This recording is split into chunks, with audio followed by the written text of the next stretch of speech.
So how are you? I'm doing well. How are you? I'm great. Thank you for doing this. My pleasure. Looks like it's been a great news-making weekend. It actually has. It's funny what happens when you actually ask presidential candidates about themselves as opposed to just asking about other presidential candidates. They might make some new news. I want to talk to you about the news out there because your background in the military, being in the Senate, I have brought this up with the presidential candidates, but now having a senator who actually probably knows a little bit of perspective beyond them, we have this weird situation shaping up in West Africa where we've developed a lot of resources for our military and been building relationships with those nations to combat Islamic radicalism. And suddenly we're seeing multiple coups and destabilization in those countries. Is it too much to say there might be some organized effort to start destabilizing these countries, or is it just a pattern that's happening there? I'd say it's something that is unfortunately not uncommon in that part of the world. When you think about it from America's perspective, though, I think the main question we should be asking is not who is ruling this or that country or how they came to power. It's whether they're pro-American or anti-American. And that's something that our Democratic friends don't often do. What we want to do is maintain ties with every government around the world that is supportive of America and our interests and will act to further those interests when we need them to. Look, if we lived in a perfect world, all of our allies could be democratic countries that share our cultural and religious and historical and linguistic backgrounds. That's why countries like Israel and Great Britain are our best allies. Or even if you look at the summit just yesterday with Japan and South Korea, even if they don't share that cultural and religious and linguistic historical background, they still share our democratic system of government. If we lived in a perfect world, those could be our allies and partners. But unfortunately, we don't live in a perfect world. We live in our world, the real world, a fallen world, and we have to take our partners and allies as we find them. And that's why when I look at foreign governments, I ask first and foremost, are they pro-American or are they anti-American? And the reality of the matter is, too, is if they are pro-American, they are much more likely to be a more moderate and modernizing kind of place as well. I mean, what are the worst regimes in the world? China, North Korea, Syria, Cuba, Iran, Russia, governments that have all chosen specifically to be hostile to the United States. Just the very choice of deciding to work with the United States, even if you don't share our political system, even if you don't share our cultural and social sensibilities, you still, by making that fundamental choice, are putting yourself on a path to becoming more democratic, more capitalistic, and more respective of individual rights. So that's kind of how I think about these things. Okay, you and I share a very similar thought pattern on this, which leads me to Saudi Arabia, which I understand the outrage over the killing of Jamal Khashoggi. I understand Saudi abuses. I grew up in the Middle East. But also, it seems like this administration has driven Saudi Arabia into China and Russia's camp more and more, when they used to be a great partner of ours in the Middle East, not just for oil production, but also for security in that part of the world. It seems like we've dropped the ball in the Middle East. Very much so. No, Saudi Arabia has been a vital partner of ours for 80 years. And again, the very fact that the current king's father, the Crown Prince's grandfather, made the choice in the 1940s to side with America as opposed to siding with the Soviet Union, has moved Saudi Arabia over the decades in our direction. I was just there 4 or 5 months ago, and it's changed radically from when I was last there 8 years previously. You had young men and young women mixing in public. Women are driving, women are working. Young people are expected to get out of their house and get a job and to become productive members of their society. They're trying to diversify their economy so it doesn't just depend on oil commodities. That's very different from what it was 8 years ago, much less 80 years ago. I would broaden the look a little bit beyond Saudi Arabia, though, to the whole Middle East and take it back to the Obama era. Barack Obama made Middle Eastern politics kind of a facsimile of American politics. He grafted our politics onto Middle Eastern politics during his time in office by trying to create a new rapprochement with Iran. Again, one of the worst regimes in the world that went far beyond just the nuclear deal. The nuclear deal was just one aspect of that, trying to elevate Iran and therefore trying to weaken and undermine its traditional adversaries, Israel, Saudi Arabia, United Arab Emirates, and some of the other Gulf states. And if you were opposed to that effort, Here, you're called a Republican. But if you're opposed to it in the Middle East, you are viewed as having a red jersey on. And that's why Barack Obama and his understudy, Joe Biden, have been so hard over the last decade on Israel, on Saudi Arabia, on the United Arab Emirates. And if those countries and their leaders are wearing red jerseys in the eyes of the Democratic Party, well, who's wearing the blue jerseys? The blue jersey is on Iran and all of Iran's proxies and allies, like militias in Iraq and Syria, or Hamas and Hezbollah and so forth, which I think is a very dangerous way to view the Middle East. And it's one reason why we've had to send aircraft and ships back into the Middle East now, while we're apparently going to put troops and Marines onto civilian shipping vessels because Iran is threatening them so much in the Persian Gulf and the Strait of Hormuz. And as you say, the end result of all this is not that we've elevated Iran or somehow moderated the Ayatollahs there, it's that we've driven some of these countries closer to China. Because if you sit in Riyadh or Abu Dhabi or even Jerusalem, you have certain security needs based on the world you live in. And if Joe Biden won't invite you to the White House or he won't shake your hand, that doesn't mean the security needs go away. It means you have to look somewhere else to fulfill them. And China is the next best place for them to look if the United States and our partners in Europe are going to turn their back on our friends in the Middle East. Moving closer to home, you've been one of the vocal members of the Senate on the Republican side about the need to support Ukraine. And it has continually made sense to me that a Russian threat against NATO and the United States that we can diminish makes sense for the United States. Yet on our side of the aisle, there does seem to be this louder isolationist movement that it's not reflected in political polling. You certainly see it reflected online of loud voices thinking that somehow we either should be on Russia's side or we should stay out of it, that it's not in our interest. And yet it seems to me it makes perfect sense for us to try to help the Ukrainians wind down the Russian military in some way. Yeah, I like you, Eric, and I suspect a lot in the audience, support Ukraine, but I don't support Joe Biden's Ukraine policy. It was Joe Biden's timidity and weakness and concessions to Vladimir Putin in 2021 that tempted Putin to think that he could go for the jugular in Ukraine and succeed. And not just the calamity in Afghanistan 2 years ago this week, but also the one-sided concessions that he granted to Vladimir Putin. Vladimir Putin has wanted to reassemble the greater Russian Empire ever since he took office. He's invaded Ukraine once before. I note, and I sometimes note to my Democratic friends in the Senate, to their dismay, that Vladimir Putin only seems to invade Ukraine when a Democrat is president, not when Republicans are president. And that's because he was scared of America again whenever Donald Trump was president. But Joe Biden tempted Putin to invade Ukraine. And then he's prolonged the war. I share what some of the critics of our support for Ukraine say, is that the war's already gone on for 18 months. We've had hundreds of thousands of casualties. I regret that as well. I wish it had never happened, or I wish it had concluded much earlier. I wish Joe Biden, rather than continuing to say we're going to support Ukraine for as long as it takes, would say we're going to help Ukraine win as fast as they can.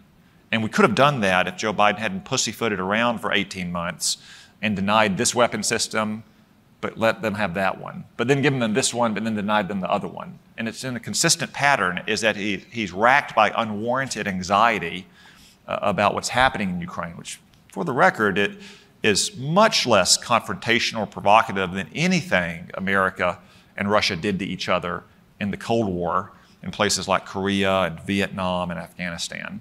And that has had the effect of prolonging the war, and now in this most recent campaign, making it harder for Ukraine to regain the territory they might have never lost by giving them months, giving Russia months to dig in and fortify their positions and lay out minefields and other obstacles, and still they don't have the armor or the aircraft or the long-range missiles they need to help overcome those fortifications. Wouldn't it have been much better if we'd just given them all that a year ago, before those minefields were laid, before those trenches were dug in, before those fighting positions were built, so they could take back their own territory?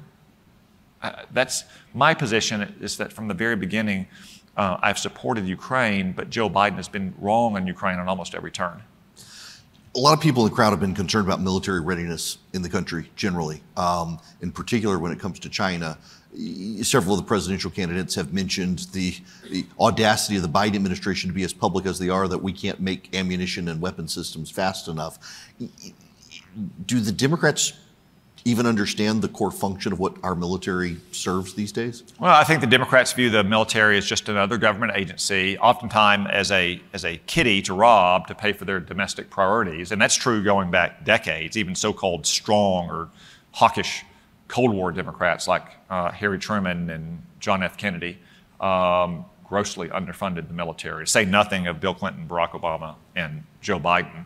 And oftentimes they view it as kind of a playground for their social engineering, as opposed to what it is, which is the most fundamental institution of our government, what keeps us free and preserves our way of life. It's not the highest function of our government. That's to preserve justice and help create prosperity so our families can thrive, but it's the most fundamental. It's the most fundamental. It's the thing that has to come first before anything else. And the Democrats just don't see it in that regard. You know, Ronald Reagan, in the middle of his fights with the House Democrats in the early 1980s, explained that the defense budget is just different from any other kind of government agency. You know, with the defense budget, you have to take stock of what your threats are, and your enemy gets a vote in those threats. And then you have to allocate the money necessary to counteract those threats and, if necessary, to defeat them. And that's how you get to the number that you spend on your military. Your strategy has to drive your budget. Your budget can't drive your strategy. And everything else government does, it has to be the budget and what you can afford driving what you end up doing. But you know, the military is not our road systems, not our park systems. As important as those are to us, it's the most fundamental thing that our government does. It's kind of like law enforcement at the local and state level. Of all the other blessings of liberty, you cannot have them if you don't have safe streets and law and order at the local level. Same way it is in a dangerous world. You can't have all those blessings of liberty if you're not secure at home. So, moving closer to home, being a native of Louisiana, I've never been to our state's knee, which is Arkansas sticking out of the boot. Other than I accidentally took a wrong turn on an interstate one time, and I went into Arkansas and went back to Memphis, which was probably a mistake given the way Memphis is, but my sister lives there. So in Arkansas, though, every single person who has said on this stage, and every interview I've had with anyone running for president or governor anywhere, continues to mention fentanyl as a huge issue and our southern border. And I know you've been to the border, and it continues to boggle my mind that this administration and the Secretary of Homeland Security continues to say it's secure, and yet not only is it not secure, we had Ron DeSantis here yesterday talking about the number of Chinese illegal aliens coming in on high-speed boats from the Bahamas that you've only got about an hour to rally and catch them, that they're being stopped, but a lot of them may be getting in. We've got huge gotaways. This isn't just a fentanyl issue, although it's huge, but also a massive national security issue. Yeah, sadly, Arkansas has lost over 600 people to drug overdoses in the last year. I'm sure Georgia is much higher because of your larger population. And as you probably know, we've been losing 100,000 people a year to drug overdoses year after year after year for several years, which is, think about it, almost twice as much as we lost in the entire 20 years of the Vietnam War. Every single year, year after year. And increasingly, the large majority of those, as you say, Eric, is from fentanyl, a uniquely deadly kind of poison. I don't even refer to fentanyl overdoses because there's no safe, dosage of fentanyl that you get on the streets. It's fentanyl poison, in my opinion, and I think people should be held to account to it if they're dealing in fentanyl for murder charges. But almost all of that fentanyl, almost every single flake of it is made in Mexico. Much of it comes from Chinese chemical precursors as well. That means it's coming across our southern border. It's not just, as you mentioned, yet coming across on the land or coming across on the seas. I think last year there were over 10,000 violations of our airspace in the southern border as well, from drones being used to fly drugs across the southern border. So of course we don't have the border open. I mean, there's a lot of things we can do to combat the fentanyl epidemic in this country. The number one thing we could do is to close the border. And further, as you say, it's not just to protect our people from this kind of poison as well. It is a grave national security threat. 2 men were charged last year with trying to cross the southern border to assassinate George W. Bush. We now estimate that over 100 people on the terrorist watch list have crossed our southern border. And those are just the ones we know about. We don't know about the so-called gotaways who do not have an encounter with our border patrol. Russia has more intelligence officers in Mexico than any other country in the world. Think about that. Is Mexico really a threat to Russia? Not a country on its border. It's not China. It's not Finland. It's not historical adversaries like Poland. It's not even Ukraine. Mexico is where Russia has the most intelligence officers in the world. What do you think they're doing down there? Okay, this is a fact I did not know. Well, now I bet you do. most people in the room didn't. Wow. So Trotsky got an ice pick stuck in his head as well. So Russia has a long history of, Yeah. of making mischief in Mexico, and that inevitably is aimed north. And that's why there are hundreds, maybe thousands of Russians who have also crossed our border, in addition to Chinese, in addition to all. I mean, if you haven't been to the border, you'd probably be shocked not just by the chaos and the massive humanity you see there, but how many of them are not Latinos from Mexican or Central America or South America. I think now we're basically up to every country in the world has had someone cross the border. Last I checked, it was like 140 or 150 foreign nationals from different countries. I'm going to bet Canadians aren't crossing the southern border. That may be the one. But, that brings up a point. A couple of others who've been here, and Ken Cuccinelli mentioned the number of illegal aliens who are now crossing from the Canadian border into New England. Yeah, and too, the word is out. They know they're going to get in. This is why they used to wear their shirts say, "Biden, let me in." This started before Biden even took office. In the same way that when Trump won the election in November of 2016, illegal crossings dropped. It wasn't because Barack Obama decided to get tough in his last 10 weeks in office. It was the signaling effect that it sent. Illegal immigrants didn't want to make the journey anymore because they didn't think they would get in. Now, after about a year or so, it started trending back upward, because the first few months in the Trump administration, he hadn't taken some of the actions that he would later take. But then once he took those actions, it started trending back down again. Because again, the word got out. People are sending back text messages. They're, DMing on social media apps. They're calling homes like, you can come, get in, you're let in, or don't come. We just heard from our friend who came last month and he didn't get in. But the word is out all around the world. You have refugees too. People from countries that are war torn or have genuine persecution in their borders, unlike the claimed persecution south of our border. They know that if they can afford a flight from their country in the old world into Mexico City or Monterrey, that they too can get into America. I've always found you, this isn't just to blow smoke in your direction. You're one of the more thoughtful senators when it comes to thinking about things we may not be thinking about policy-wise. Right now, as you see the lay of the land and where we're headed through the election, obviously there are the election issues, but policy-wise, what are things you're starting to think about that maybe are on the horizon? Well, I don't think it'll surprise any of you to know, and I'm sure most of you are worried about this as well. I worry about a conflict over Taiwan, the most dangerous flashpoint in the world, again, because of the signal that this president has been sending, is that we're going to hedge and accommodate and grant concessions to try to persuade dictators like Vladimir Putin or Xi Jinping not to invade Ukraine or not to invade Taiwan. In the history of the world, that simply does not work. If you want to preserve the peace, it has to be done actively and assertively, and it has to be done by a power or coalition of powers with a greater preponderance of strength than the aggressive revisionist nations. And you can see this in both the history of World War I and World War II, that neither one of those wars were inevitable, certainly World War II, but if you had leaders in Western Europe who were willing to confront aggression early, firmly, resolutely, and assertively, you wouldn't have had either one of those wars. And I worry very much the lessons that Xi Jinping is taking from Joe Biden's actions, not just in Ukraine, but in the Middle East and towards China, is that if he goes for the jugular there, something he and every Chinese communist have wanted to do since the 1940s, then in the end, Joe Biden is going to blink. And he may be thinking too that the time is coming that he wants to take that risk. He himself is getting up there in age. He's got a third 5-year term. Not that they respect term limits in China, but that window closes in 2027. But the gap between America and China's power has closed over the years, in part because of their notorious cheating in trade and economic relationships has funded their military buildup.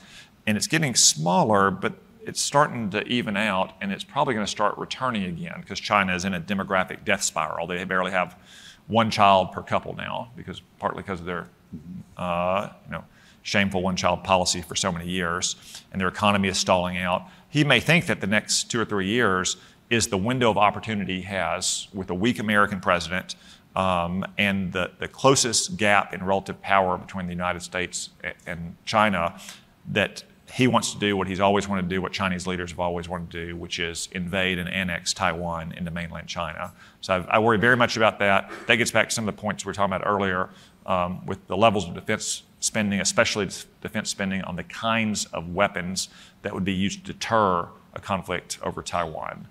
Because we might be able to win that conflict, but I would much rather it not happen because China doesn't think they can successfully execute the operation because of America and our allies standing with Taiwan. Domestically, with an election next year, this is probably our best chance now with the alignment to take back the Senate. So many other seats are seats where Democrats hold that even President Trump won those states. In 2022, we had just bad candidates in a number of states who failed miserably, who otherwise could have won. I mean, can you just explain for the crowd that understands that it's better to be in the majority than the minority, but may not understand exactly why in the Senate that's such a big deal? Yeah, so it is a good opportunity for us. Unlike the House, where every seat is up for election every 2 years, in the Senate, only a third of the seats are up for every 2 years. Last year was a tough year for us. We had about 2/3 of those seats are up, but it's flipped this year. This year, I think we only have 9, maybe 10 seats up for re-election. The Democrats, therefore, have 21 or 22. Most of our seats are in fairly safe Republican states, places like Nebraska or Mississippi. I think the 2 toughest states we have are Florida, which has been trending in our direction, and Texas, which has remained a Republican state despite the Democrats' best efforts. Whereas they have a lot of endangered Democratic incumbents up for re-election in places like West Virginia and Ohio and Montana, which Donald Trump won twice, and in a bunch of purple states as well, like Pennsylvania, Wisconsin, Michigan, Arizona, Nevada. So if we can win those 3 seats alone in states that Donald Trump won in 2020, that gives us a majority of 52, assuming we hold all of our seats. If we can pick up a few of those purple seats, then we're adding a margin for error for the next couple cycles as we move back into a slightly less favorable map in Senate elections. And I cannot stress enough just how important winning a Senate majority is, even if it's just a 1-seat majority, although I'd rather have a bigger one. Just look at what's happened in the House this year. We did win the House. We didn't win quite as many seats as we might have liked in 2022, but it's put the brakes on the worst and most egregious excesses of the Democrats' agenda. There's no more talk of trillion-dollar spending bills. There's no more talk of packing the courts or making Washington, D.C. a state or federalizing our election laws or anything else. Just the ability to control the agenda of what comes in front of the Senate or what comes in front of the House makes a huge difference. I can't stress that enough. I know sometimes I hear people complaining that, well, the 2 parties aren't all that different. They often end up, colluding together, in their own interests in Washington against the people's interest. I understand where that's coming from, but I can tell you, seeing it up close for years now, there is a vast, vast difference between the 2 parties in Washington. And if we had won, for instance, just one of those runoff races here in January of 2021, everything that happened in the last 2 years would not have happened. There had been no $2 trillion stimulus. There had been no $1 trillion green energy boondoggle. All of these radical judges had been appointed to the trial courts and the courts of appeals would not have been confirmed. It just makes a huge difference to actually control the agenda and set the calendar in the House and the Senate.